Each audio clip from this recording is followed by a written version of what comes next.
Kayongo, the Bull of Kyagwe, a Koi Koi original series. Produced by Ainem Babazi Miracle.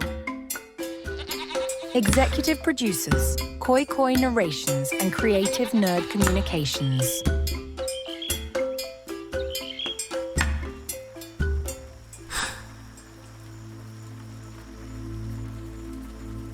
In the heart of Kyagwe, on the vast farm of Lukanda, there lived a bull named Kayongo.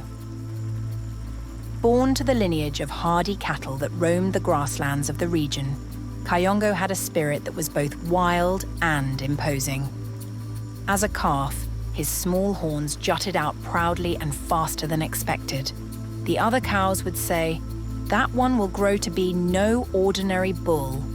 They weren't wrong. Lukanda, the farm owner, to his cows, he was a man driven by greed and arrogance.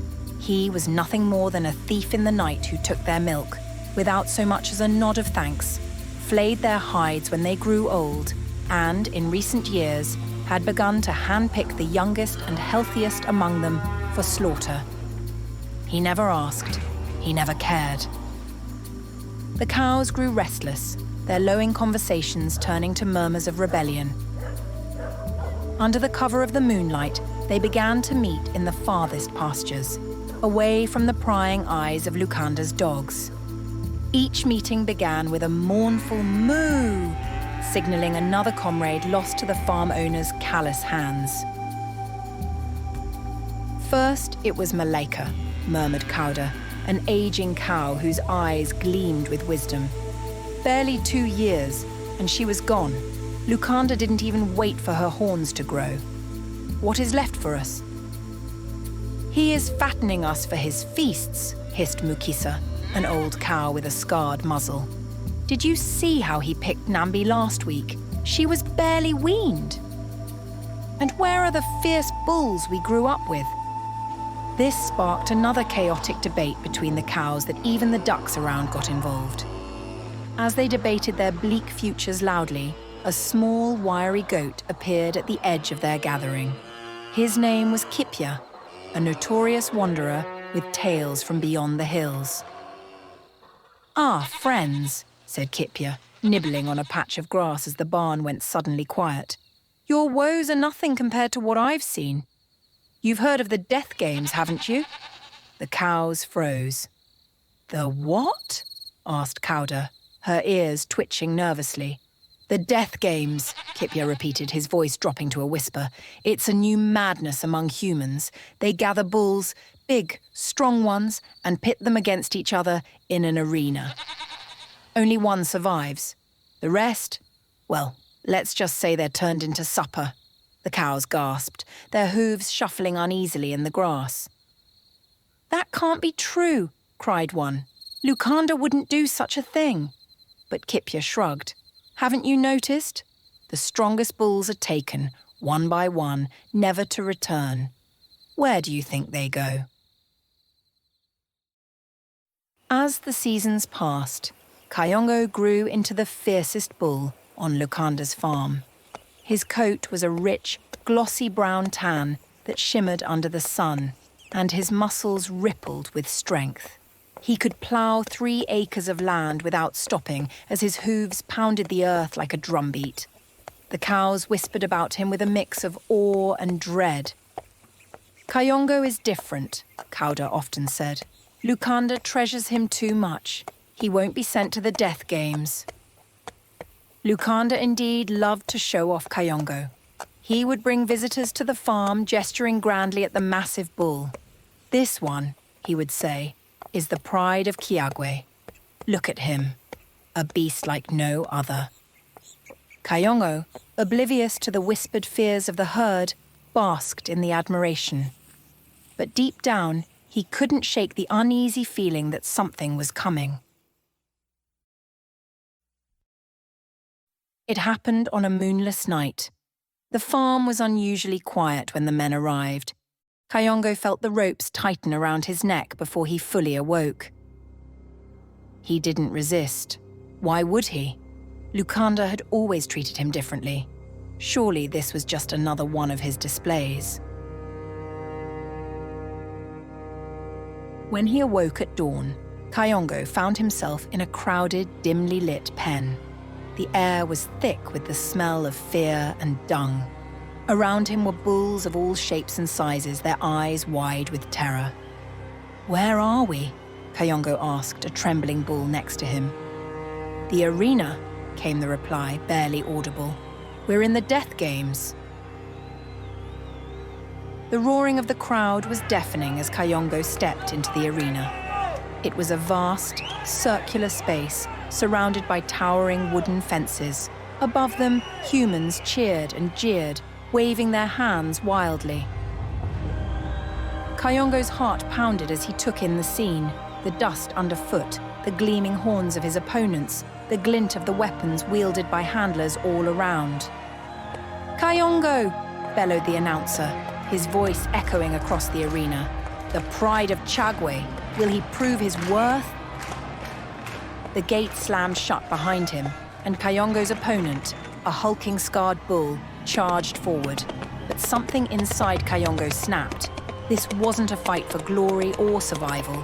This was a betrayal of everything he had known. Rage bubbled within him like an unquenchable fire. He reared up on his hind legs, towering above the other bull, his horns glinting like swords in the sunlight.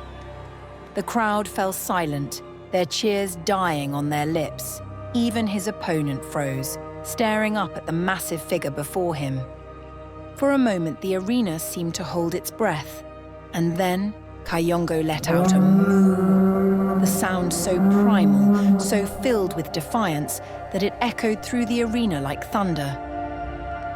His eyes burned with a fire that none had ever seen before. The opposing bull, a seasoned gladiator with scars etched across his thick hide, hesitated. His charge faltered, hooves skidding in the dirt as he stared at the towering Kayongo. The crowd didn't know what to do. Some began to boo, others shouted in confusion, and a few even laughed nervously, thinking it was some kind of act. Lukanda, however, was livid. "Move, you stupid beast," he shouted, rising to his feet. "Show them what you're made of." Kayongo didn't flinch. He dug his hooves into the ground, snorting loudly as if daring Lukanda to come down and fight him himself. Around him, the other bulls in the arena began to stir, emboldened by his defiance. The scarred bull stepped closer to Kayongo, not with hostility, but with something that almost resembled respect. "What are you doing?" the scarred bull asked, his voice low and uncertain. "Ending this," Kayongo replied. "They've taken too much from us. It's time we take it back." Before anyone could react, Kayongo lunged, not at the scarred bull, but at the arena's wooden fence. His massive horns crashed into the barrier, splintering it like dry twigs. The crowd screamed as shards of wood flew into the air. The other bulls, inspired by his rebellion, charged as well, ramming the walls with all their might. The arena was chaos. Bulls broke free, scattering into the crowd. Kayongo led the charge, his hooves pounding against the earth like a war drum. The handlers scrambled to regain control, but the bulls were too many, their rage too great.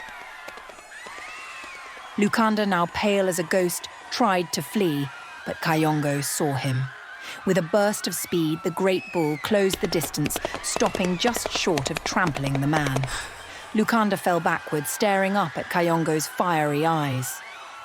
"You've taken enough," Kayongo seemed to say as he stomped the ground near Lukanda's trembling form. Then, with a snort of disdain, he turned and ran, leading the herd into the open fields beyond the arena. For the first time in his life, Kayongo felt the wind rush through his coat as he ran, the world stretching endlessly before him.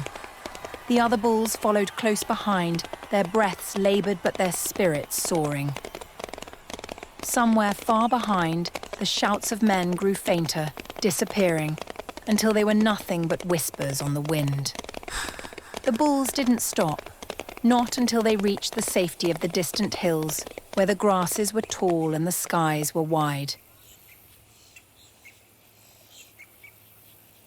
Kayongo stood on the crest of a hill, staring at the distant silhouette of Lukanda's farm. The joyous chatter of the bulls behind him faded into silence as his thoughts lingered on those left behind, the cows, calves, and his own kin trapped under Lukanda's tyranny. He couldn't leave them. "Kayongo," said the scarred bull, now limping from their daring escape, "you've given us freedom. Why look back?" Kayongo's gaze didn't waver. "Because freedom means nothing if it's only for a few. Lukanda will come for us, and the others will suffer for our defiance." The bulls murmured among themselves, uneasy about returning to the danger they had just fled. But Kayongo's determination was unshakable. "I don't ask you to come with me," he said firmly, "but I won't rest until every hoof, every horn, and every hide on that farm is free." There was silence, then a voice piped up, small but confident. "I'm with you." It was a young bull, barely past his first year. Others began to nod, one by one, until the entire herd stood united behind Kayongo. Unbeknownst to the bulls, Lukanda was already plotting. Enraged and humiliated by the escape, he gathered his men that very night in the dim glow of his farmhouse lanterns. "They won't get far," he growled, slamming his fist on the table.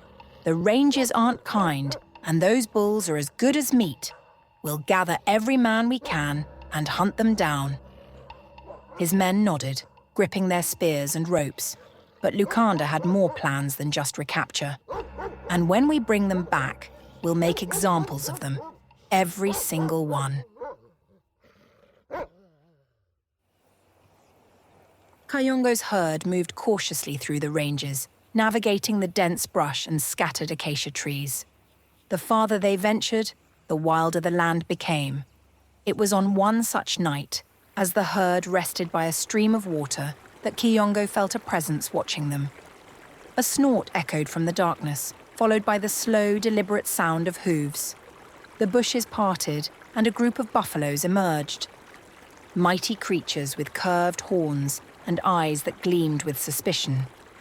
At their head was a massive bull, his horns wide as a man's outstretched arms. His name, as Kayongo would later learn, was Kasanga, and he was the leader of the buffalo herd. "What are cattle doing in our ranges?" Kasanga demanded, his voice deep and loud. "This is no place for tame beasts." Kayongo stepped forward, unflinching. "We are no longer tame," he said. "We have broken free from the men who enslaved us." The buffalo snorted, unimpressed. "Broken free? And yet, here you are, lost and wandering, barely able to survive. What do you want from us?" Kayongo didn't miss a beat. "We need your help. Men are coming for us, and for others still trapped on the farm. Together we can drive them away for good." Laughter rippled through the buffalo herd, deep and mocking. Kasanga leaned closer, his massive head looming over Kayongo. "You think we care for your farm? Your petty quarrels with men? We are wild. We owe you nothing." But Kayongo held his ground. "You care for your freedom, don't you? How long before the men come for you too? Their spears don't stop at fences." Kasanga's laughter faded, replaced by a contemplative silence. The buffalo leader studied Kayongo, noting the fire in his eyes, the defiance in his stance. Finally, he said, "You are bold, little bull." "Boldness I admire, but boldness alone doesn't win battles." "Then help me," Kayongo countered, his voice steady. "Lend me your strength, and together we can teach the men to fear these rangers, to fear us." After a long pause, Kasanga turned to his herd. "What say you, my brothers and sisters? Shall we let this bull show us what his boldness can do?" The buffalo murmured their approval. Kasanga grinned. "Very well, Kayongo. We will fight with you. But if you falter, if your boldness becomes foolishness, we will not save you." Kayongo dipped his head in respect. "Then let us prepare for the fight of our lives." At dawn, the men came. Lukanda leading the charge, his fury blazing as he and his hunters spread out across the ranges. Their dogs barked wildly, sniffing for the scent of the escaped bulls. But what they found was something far more dangerous. The first attack came from the shadows. A group of buffaloes hidden in the tall grass surged forward, their horns catching men off guard and sending them sprawling. The bulls, led by Kayongo, charged from the opposite side, flanking the hunters and scattering their ranks. "Regroup!" Lukanda shouted, swinging his whip. But the animals had anticipated this.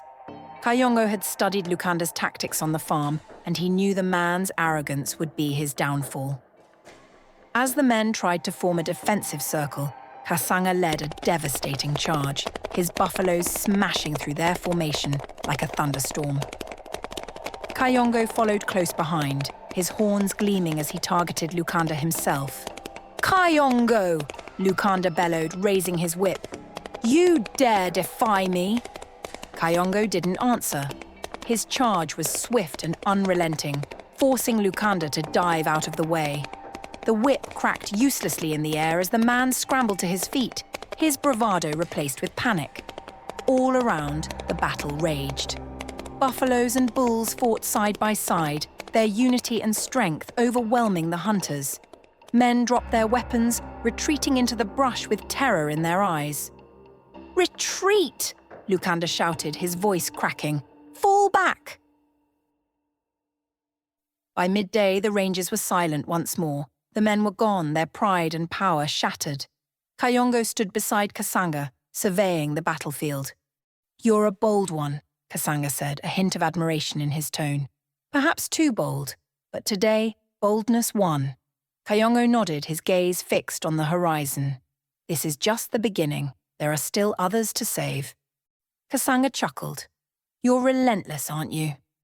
"Very well, Kayongo. Call on us when the fight comes again. We'll be ready."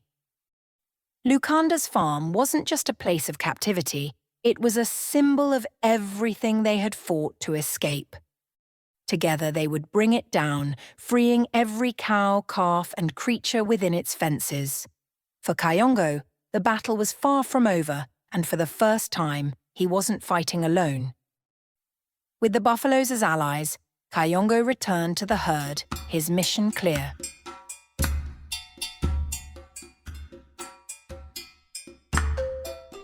Kayongo, the Bull of Kyagwe. A Koi Koi original series.